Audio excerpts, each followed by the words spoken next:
All right, we're back with another rant from Jack in his weekly Money Matters podcast, aka Mailbag Mondays. And in this video, Jack Mauler just said the US economy is so fragile it can't handle volatility, and that's exactly why Bitcoin could be your biggest opportunity yet.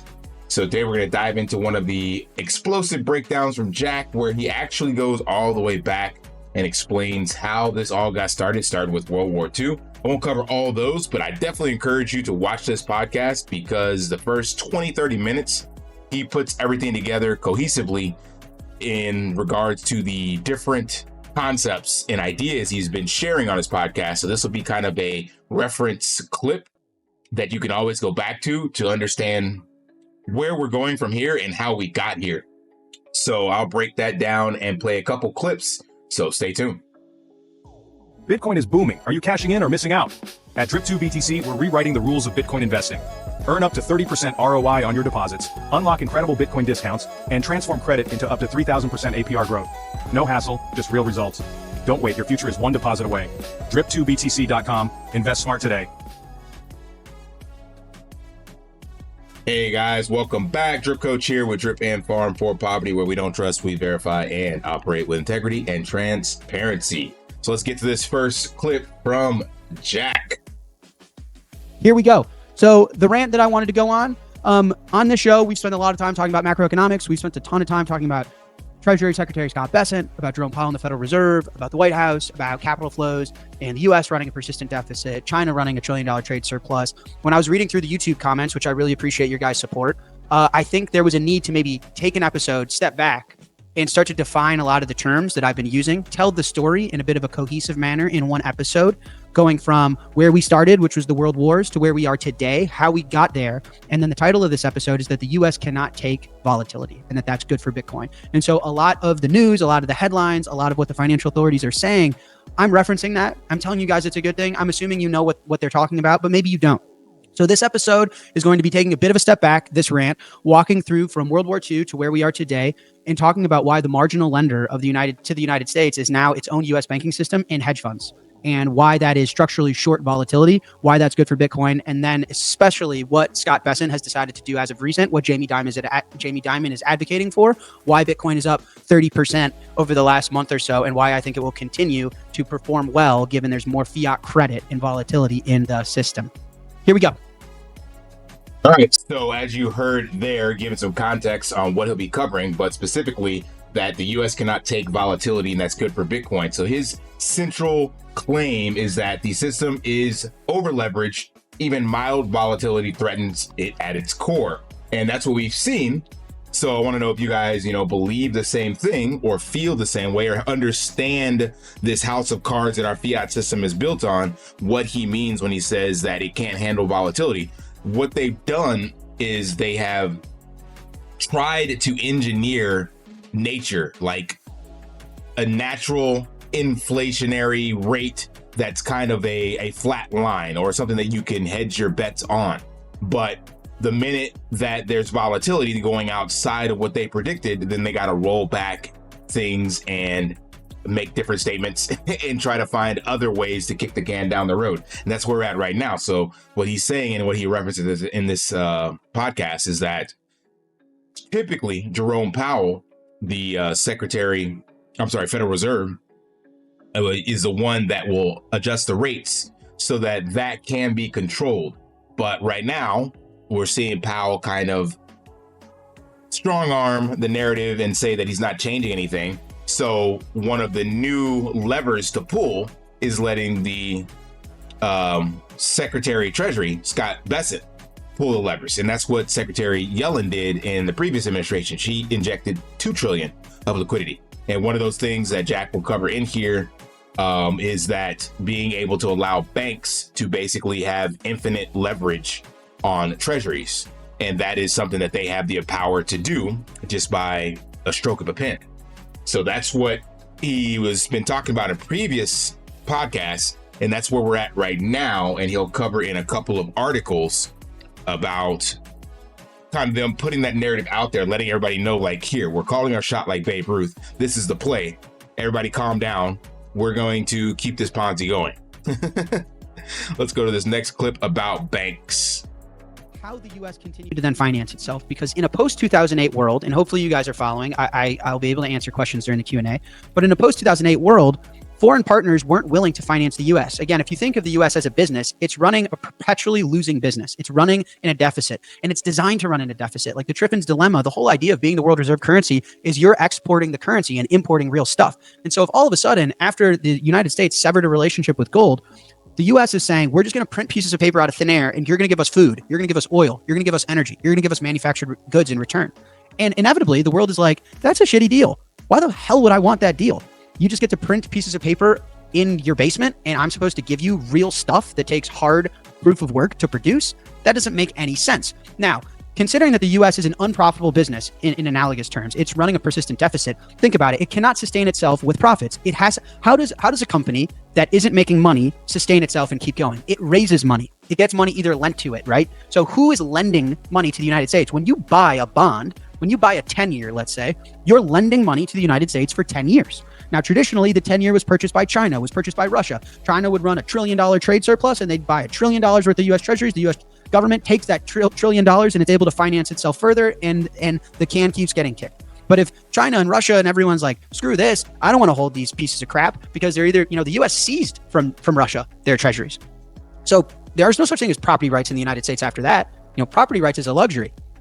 And so you're either saying, we're going to take your stuff so people don't want to buy it, or we're going to debase your stuff so people don't want to buy it.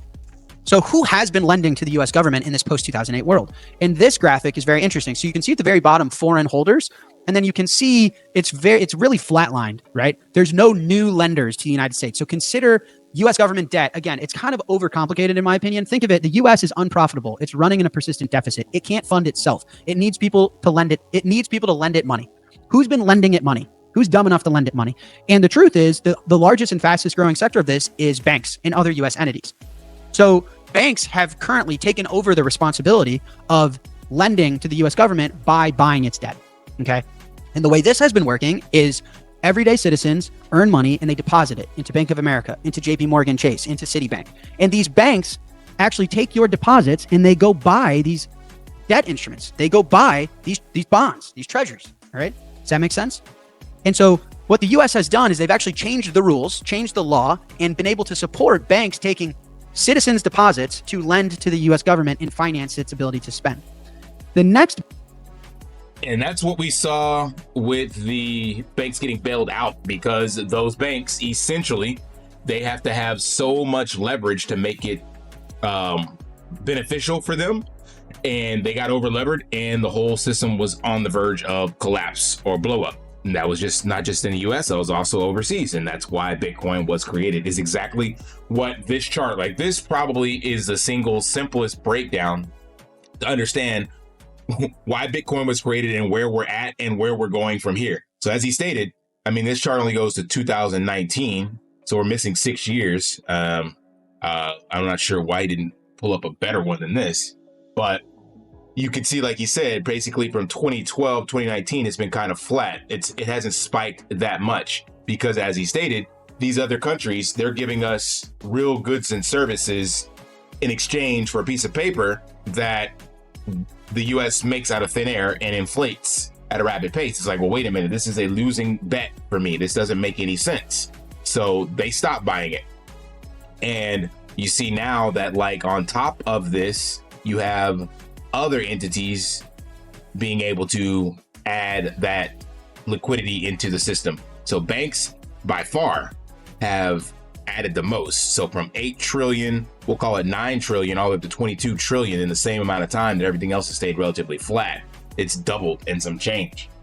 And on top of this, or inside of this, other US entities is the hedge funds that he was talking about in his last episode, because hedge funds are domiciled in the Cayman Islands. And I think in this chart here, it shows, Cayman Islands as like having the largest amount of treasuries owned.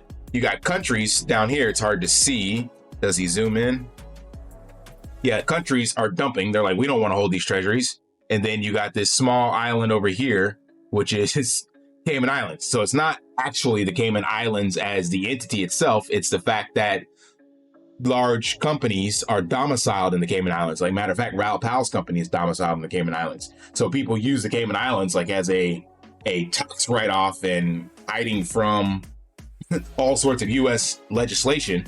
So there's benefits to having your companies in the Caymans. I believe FTX is in the Caymans, or maybe they were Bahamas.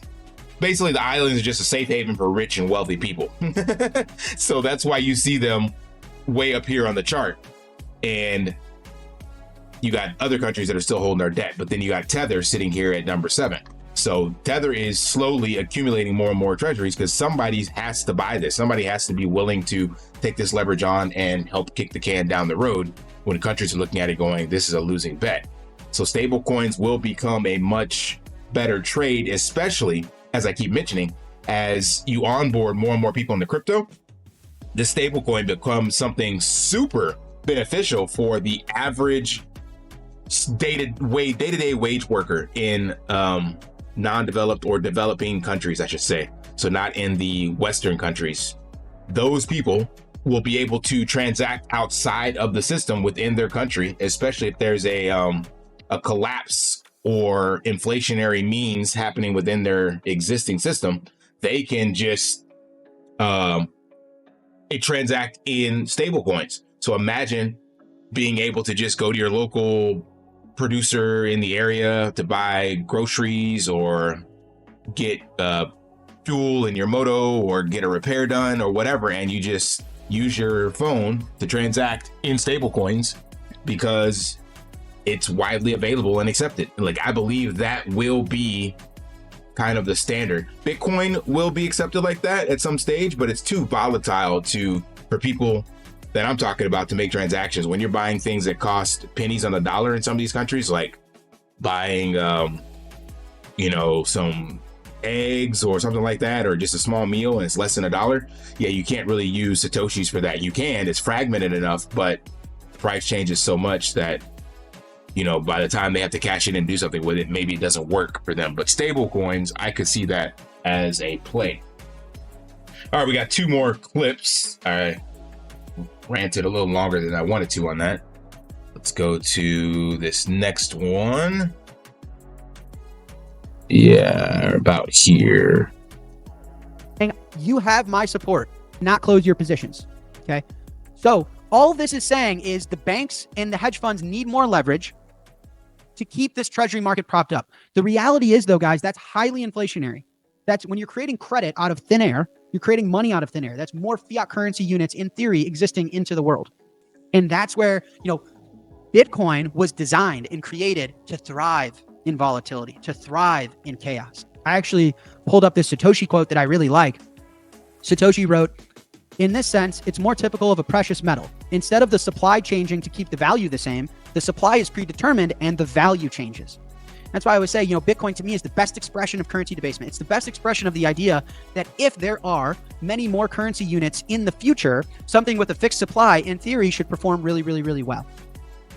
That's all you really need to know about Bitcoin compared to fiat. Bitcoin, as he stated, is the best expression of currency debasement.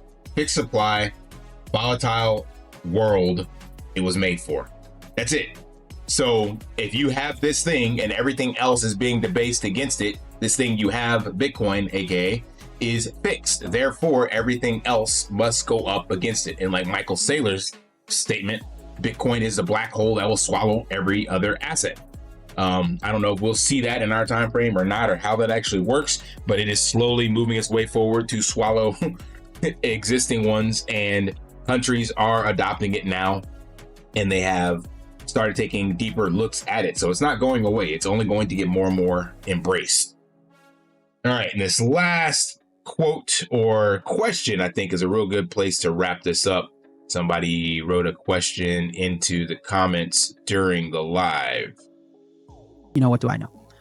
Do you think we are close to a 2008 financial crisis event when all that leverage gets margin called?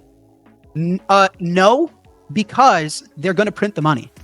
So I don't suspect a crisis. I suspect a lot of money printing. That's kind of been what I've said this entire time, is it doesn't matter what they're telling you. At the end of the day, their only way out is to print money. That's just the truth. And so that's my suspicion. That's what I think is going to happen, which, by the way, that is a devastating crisis, but it's just dressed differently. Does that make sense? Like, I don't think politicians can afford another crisis, but what politicians can sneakily find a way to do is print a bunch of money. Like Janet Yellen printed a bunch of money. I was on a podcast earlier and they're like, don't you think Jerome Powell needs to lower rates? Like, the rates don't matter. Like, Bitcoin went from 15,000 to 100,000 while the rates were high. How the hell did that happen? Well, because Janet Yellen unlocked $2.5 trillion of liquidity as the Treasury Secretary. That's what happened. So politicians know QE is a bad word. Inflation is a bad word. So they're not going to come out. Jerome Powell's not going to come out and say, we're turning QE back on. We're going to print a bunch of money. Because Main Street, everyone and their mother knows that that's not good. But if Scott Bessent and Jamie Dimon come out and say, hey, we're financial market participants with a lot of credibility and this rule change, let's talk about that. The person in front of you at Whole Foods doesn't know what that means. That's really why I'm trying to do this podcast, is let everyone know, like, they're printing money by changing these rules. Saying, hey, Jamie Dimon, you can lever yourself up infinitely with no rules. That's printing money. That's creating like hundreds of billions of dollars out of thin air to prop up the Treasury market. And that is more than likely what they're going to do. Like he stated, Jerome Powell won't make any changes. And that could also be why I have this theory that this cycle goes longer, because Jerome Powell is going to be out come, I think, next May. And then Trump will appoint someone else that could at that stage decide, yeah, we can lower rates. So you could have already right now, in where we're at right now, let's say starting the end of the second quarter, maybe beginning of third, the Scott Bessent come in and say, here's what we're going to do. We're going to allow Jamie Dimon and all of them to actually, basically buy treasuries. That would automatically create a much, much higher Bitcoin price. Again, same thing that Janet Yellen did, just with a different legislation. And then that would drive Bitcoin into fourth quarter, maybe into first quarter next year. Well, then all of a sudden now you got Powell on the way out, and then Trump appointing someone else that aligns more with his ideologies, and that will be into the midterms. So he wants to have rates lower, all this stuff. I still think rates got to go lower this year, just as the fact they got to roll the debt. But I'm just putting all this into perspective. It just shows that this cycle can be a little different than what we're used to. The TLDR is that Bitcoin's going to still be up and to the right and higher by the end of this 4 years than it was when it started. But we just don't know at what phase we'll actually be entering into each of these transitory periods. So right now we still have this kind of sideways consolidation, but we're not too far off from previous all-time highs, sitting at 96, and highs was 110. So we're off like 15% from the tops right now. And there's only bullish indicators moving forward. Like, let me pull this up real quick. So things are moving forward with the trade wars. You got Saudi Arabia preparing to finalize new minerals trade deal. Where are we at? Canadian Prime Minister, President talking about eliminating all tariffs on goods with India, and US and UK expected to sign trade agreements. So all this is moving forward as he stated. So like, you put this 90-day pause on, so I think we're probably at the halfway point by now, and even now moving forward with China.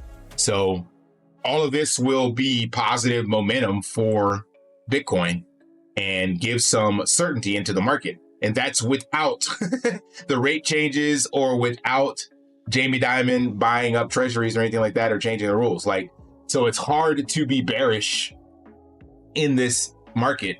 And then you're still seeing people like Michael Saylor in other countries stacking Bitcoin. And even one of these articles was talking about New Hampshire entering or creating some kind of strategic reserve. Yet New Hampshire signs a law allowing the state to invest in Bitcoin and crypto. And that's not just New Hampshire. There's been about a dozen or so already doing all that. So I believe we have definitely seen the bottom, in my opinion, at this stage, just due to all the positive momentum. But we'll have to see again how this plays out towards the end of second quarter. I still believe we will be back above all-time highs. And that's why I show you stuff from like Jack and all this, because all of the indicators are pointing in that, like even the stuff in the news and whatnot. So it's, yeah, the only thing you should be doing is staying humble, stacking sats, and doing what you can to dollar cost average into Bitcoin, because you're not going to be able to time the bottoms or the tops. You just want to have more Bitcoin now or tomorrow than you have today. That's the main goal. All right, smash that HBO special, help a brother out, like, subscribe, comment down below, and until next time, lift daily and achieve your impossible. See you.